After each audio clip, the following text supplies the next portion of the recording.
কাতার প্রবাসী যে সকল প্রবাসী ভাইরা দেশে আটকা পড়ে আছেন, আপনারা যারা আমাকে মেসেজ করছেন, আমি অনেককে রিপ্লাই দিছি, অনেককে দিতে পারিনি, সেই জন্য ছোট্ট করে একটা ভিডিও করে দেখেন। আপনারা যারা টেনশন করতেছেন, অনেকের 6 মাস ওভার হয়ে গেছে গা, অনেকের আইডি এক্সপায়ার হয়ে গেছে গা। যাদের আইডি এক্সপায়ার হয়ে গেছে গা বা যাদের 6 মাস ওভার হয়ে গেছে গা, কোনো টেনশন নাই। সর্বপ্রথম কথা বলি, এটা হচ্ছে ইন্টারন্যাশনাল ইস্যু।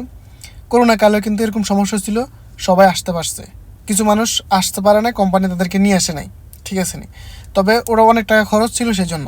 কিন্তু এই সময়টা যেহেতু অল্প সময়, সব কিছু সমাধান হয়ে গেছে গা, সব ফ্লাইট অলরেডি কাতারের সরকারি সব স্কুল মাদ্রাসা বা সরকারি যে ইগুলো ছিল সব প্রায় খুলে ফেলতেছে, অনেকগুলো খুলে ফেলছে। তাহলে এটা বেশি দিন সময় লাগবে না, দ্রুত যেহেতু খুলে ফেলবে, আপনারা একটু ধৈর্য ধরেন। যাদের 6 মাস ওভার হয়েছে আপনাদের টেনশন একবারে কম। হয়তো যারা এক্সপায়ার্ড হয়ে গেছে গা, এখান থেকে হয়তো কাতার সরকার একটা পেপারের মাধ্যমে বা ওনাদের যে প্রসেসিংয়ের মাধ্যমে আপনাদেরকে নিয়ে আসবে ইনশাআল্লাহ।